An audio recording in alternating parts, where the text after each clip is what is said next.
What is going on? It's Alex coming back at you with another video, and today we're going to be breaking down our weekly CBS 2025 NFL mock draft. If you are new, feel free to like, comment, and subscribe. I make content like this damn near every single day, so feel free to join on the community. I would love to be able to talk with you guys. That's kind of the best part of the job. Who gives a shit about the money?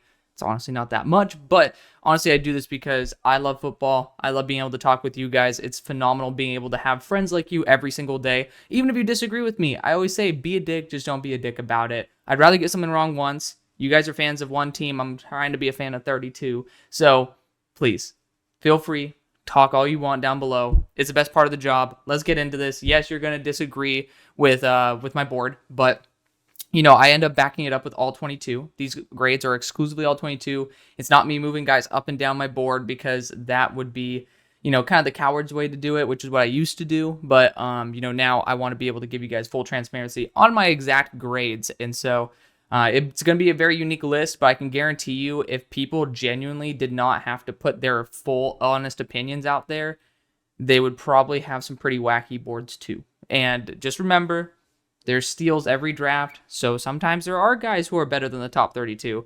This is the guys who I like the most, not necessarily the guys who I think are going to go where. But let's get into this. Let's have a great time. Of course, you guys get to go to my X where I post all 22 clips through the link tree, as well as the sponsor of the show. Feel free to go and sign up for UnderDog Fantasy, and you can read what the hell it is in the ticker or the description. But let's get into this. We've been looking at Josh Edwards this entire season. I'd feel kind of like a dick if I didn't continue to talk about Josh's mock drafts, but super excited for this. We're getting into the off season. Things are starting to shake up, but starting out with the number 1 overall pick, something that isn't really going to be shaking up too often is Travis Hunter. You know, I have my opinion of him. You see he's there at number 11, technically number 10. I ended up giving you guys more transparency on what I thought of Tetairoa McMillan in terms of the role specific grade I gave him as an X. So, you know, I think I wanted to shift it up a little bit, but regardless, I have just a couple guys who I'm an extreme fanatic of. I do think Travis Hunter, though, could be the best player in the class if he's used properly. I just think that he is not as bust-proof as people think in terms of, like, he's going to step in as a wide receiver or a corner day one and be a top 3 corner. That's not my type of thinking. I think Will Johnson's much closer to that. But I think if you use him properly, his zone skills and IQ could propel him into that top 5 to 10 discussion, absolutely. So keep that in mind. I really do love Travis Hunter. It's just I do have my concerns. And so I think that's perfectly warranted. I think we're okay with being able to be honest about the fact that maybe Travis Hunter is not like the second coming.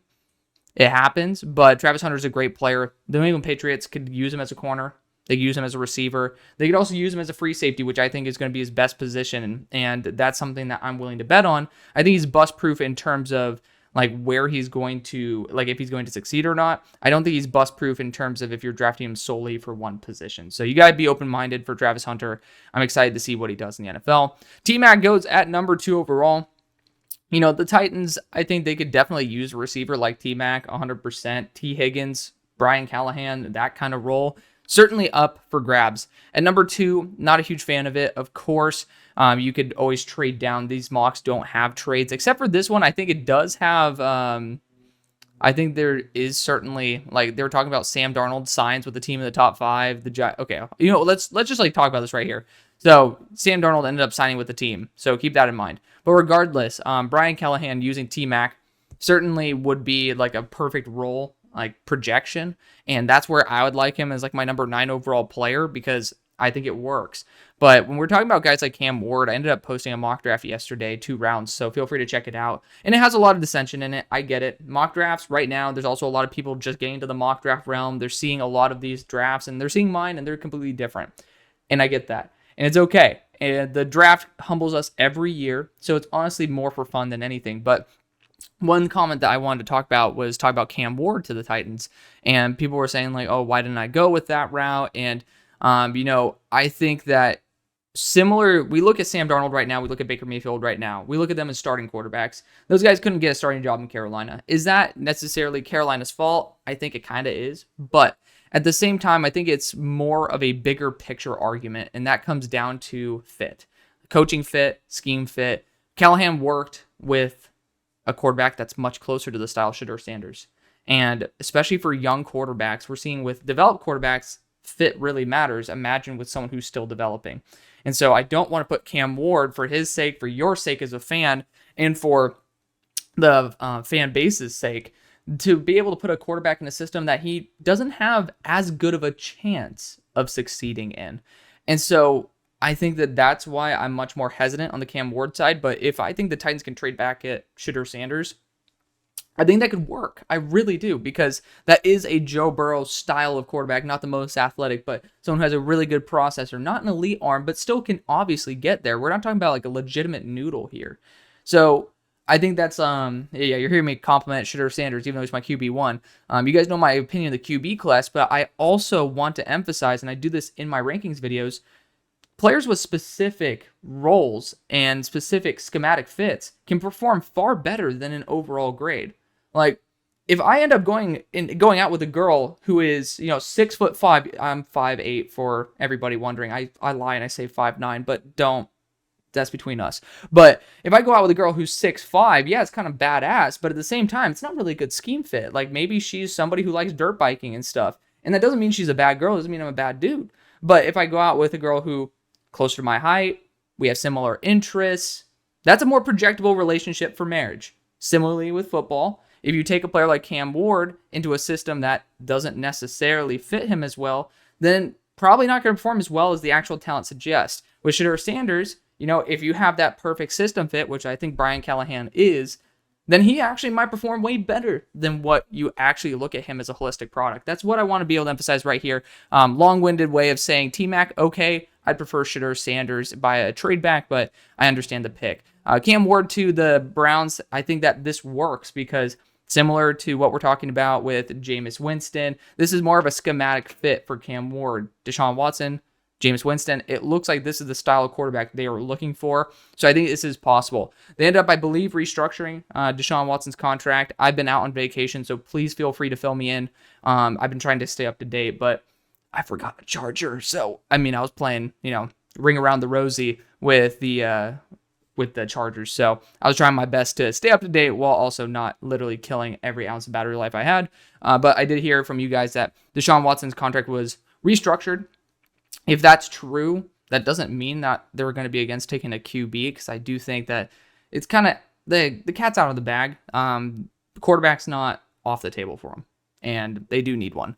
But the question is, do you want Cam Ward to be a developmental guy, or do you want to take the best player available and wait till 2026, which is a really solid QB class with Cade Klubnik also returning? I'd honestly, if you feel confident in your job security, wait till 2026. But continuing on, you got Shedeur Sanders here at pick 4. Someone brought up a good comment for this. They're saying, oh, the issue with Shedeur is that, well, he takes too deep of drops, he takes bad sacks, and it's not necessarily his fault. But when you bring him onto the Giants, where they don't have a solidified offensive line, and like it might be even worse, it could kind of spell disaster for him, and that is certainly possible. But also the Giants have money that you can spend in free agency. Like, not everything is just black and white where, hey, you have this need, fill it in the draft. No, you can fill it in free agency. Now, you can't always do that, which, if at draft time you guys don't have a good offensive line, I would consider saying, hey, we might screw our fan base over, we might get fired, but I think that's best for the team. Suffer one more year, get a whole entire team ready for a quarterback, so that for not only your sake and for the Giants' sake, but also for Shedeur's sake, you're not putting someone in a situation where they're not going to perform well. And so that's my long-winded way of saying, spend some money on offensive line. You have a good offensive line coach. Be able to build a good offensive line, and Shedeur Sanders will be perfectly fine. You got Mason Graham at number 5. I don't think this is a bad pick. I think that you guys drafted and need to be a little more patient with Mason Smith.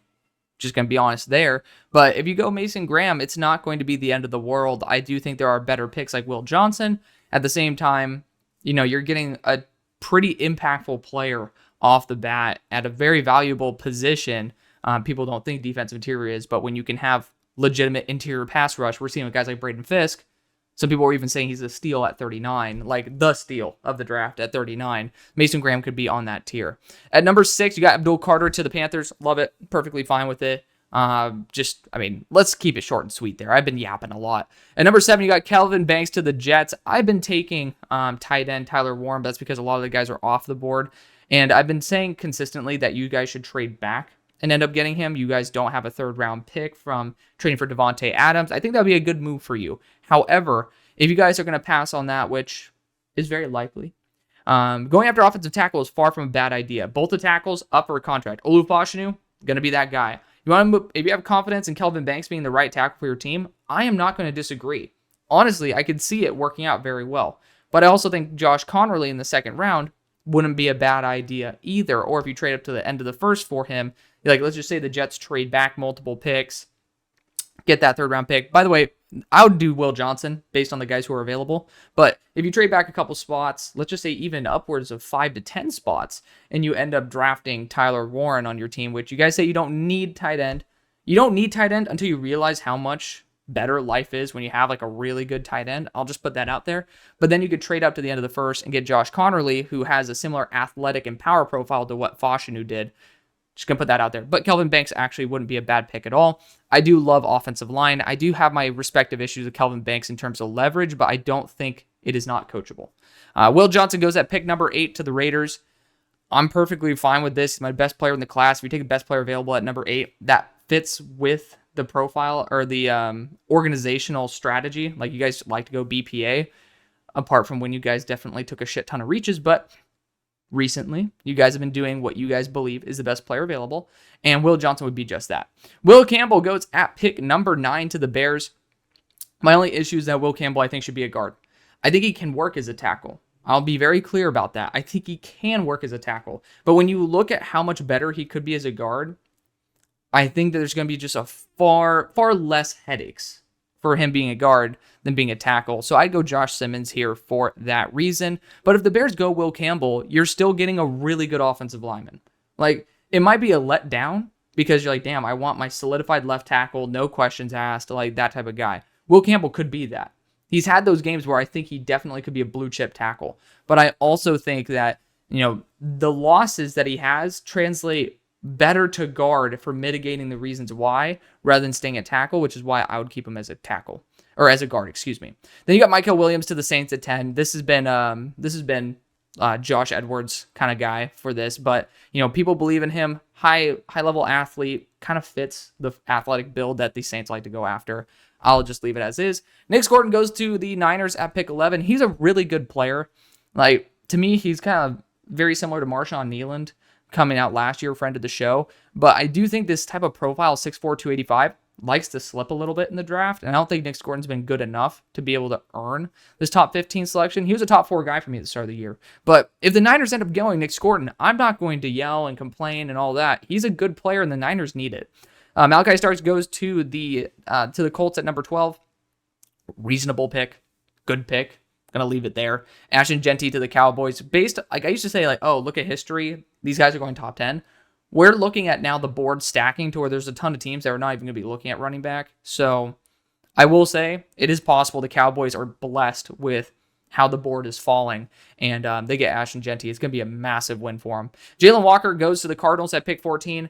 I've said this before, and I'll say it again. If you guys bring back Baron Browning, which I don't think you need to, then you're going to have 5 edge rushers in this similar archetype. Collins, B.J. Ojolari's coming back, Baron Browning, Xavier Thomas. Like, I just think that would be a little bit of a misuse of Jalen Walker unless you want to use him as a linebacker until, let's just say, next offseason, Zaven Collins, 1 year left on the deal, want to out him, put Jalen Walker at edge. Like, feel free to do that.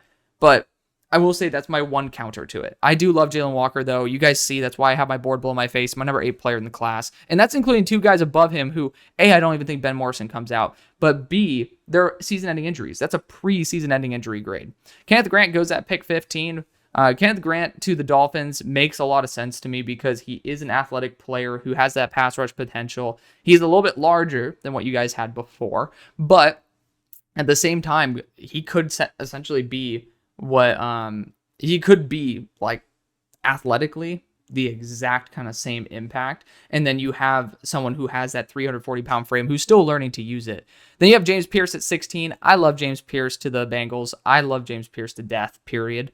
243 might scare a lot of people, but if you saw it as like 248, no one would be complaining. And I can guarantee you, well, fingers crossed, James Pierce gets up to 248, 250 by the combine and shows that he's still extremely athletic. He's a fantastic player, man. I mean, he really is miniature Dallas Turner to me, and Dallas Turner's starting to turn it on too. So I'm excited to see where he gets to go.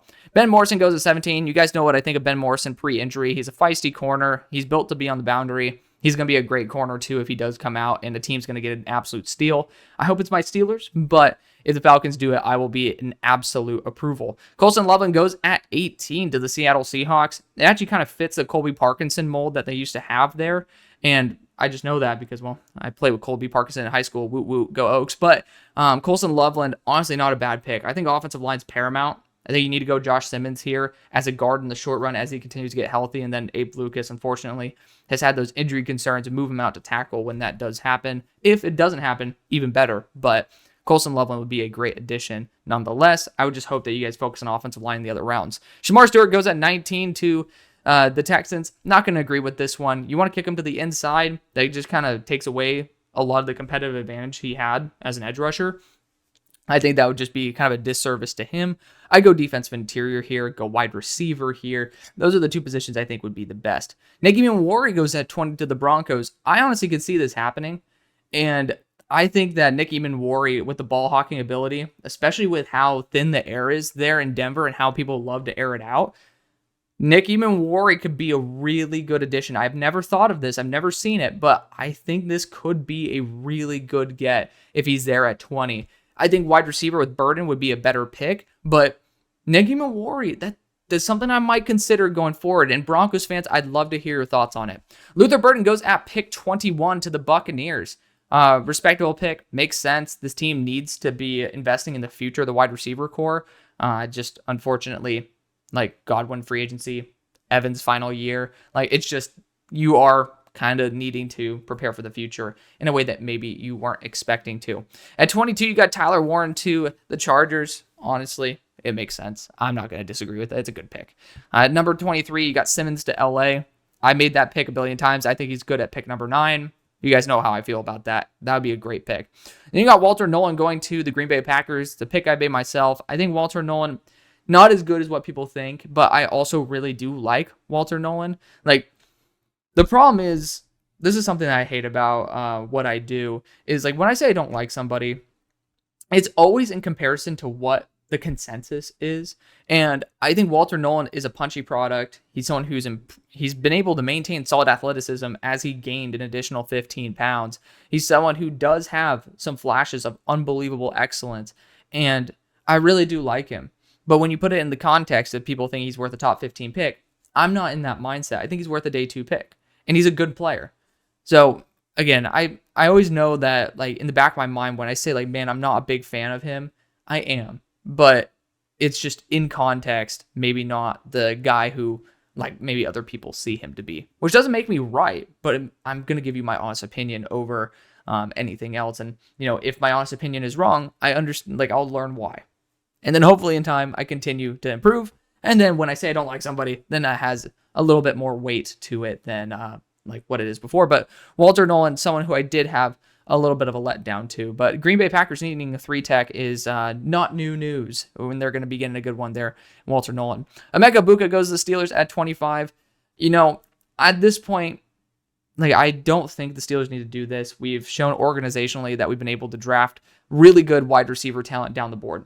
I don't think you need to force it. But if we do, it's like, whatever. I'm not going to complain. It's going to upgrade the receiving core, right?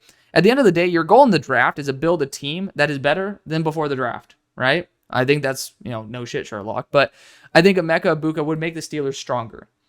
And the one thing I wouldn't like is for a player to not really make the Steelers stronger at this pick. So, you know, I'm not going to complain the way I normally do. I'm going to try to stay relatively more positive about it, but I do think there might be better routes for us to go. Cam Williams goes at 26 to the Commanders. I just did that recently. Not a bad move at all. Someone who's developing still might need an extra year of development, but you're investing in the long run there at that left or at that right tackle spot. I don't think Cam Williams is declared yet, but if he does, which I don't think he should, but if he does, this would be a really good spot for him. Tyler Booker to the Baltimore Ravens. I mean, I'm not going to disagree at all. This is a really high floor player. That's the type of guy that you want. Of course, I would say Ariante Ursary would be a better player for the Ravens because left tackle is a position that I think you guys could be looking for the long run there. But if Ursary slips to the Eagles, that would be literally the best gift. That would be like Santa came late. All right, for Philly, Santa came like half a year late. And so Ariante Ursary would be the perfect pick for the Philadelphia Eagles. He could start at guard if Becton ends up leaving. That's my take. But then you end up developing him to be Lane's replacement.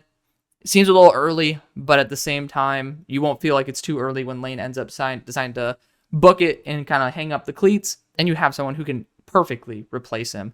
Or maybe not perfectly. That's low-key a Hall of Fame talent right there. Like, really replace him much better than if you decided to react later. Be proactive, not reactive on the offensive line. Tyleik Williams goes at 29 to the Bills. I love it. I made that move. I'm going to continue moving on, though. Deone Walker to the Vikings at 30. Not a big guy in Deone Walker. I know that CBS is. I know that Josh Edwards is. So if I'm going to look at this through my lens, I'm going to look at it as Omar Norman Lott, because that's a player who I have higher than the consensus. That is defensive interior that I think the Vikings would do well. So defensive interior is a good move for the Vikings. I think there are better moves, whether it's Omari and Hampton would have a big impact, or else you can end up discussing offensive line here with Jonas Savania. You can do whatever you want, but defensive interior is far from a bad move. I just am not a big guy on Deone Walker. Then we have Donovan Jackson at 31 to the Lions. I think that Donovan Jackson would be a good pick. The problem is, do you think that Christian Mahogany cannot hold up? Christian Mahogany was a guy who was top 100 for me.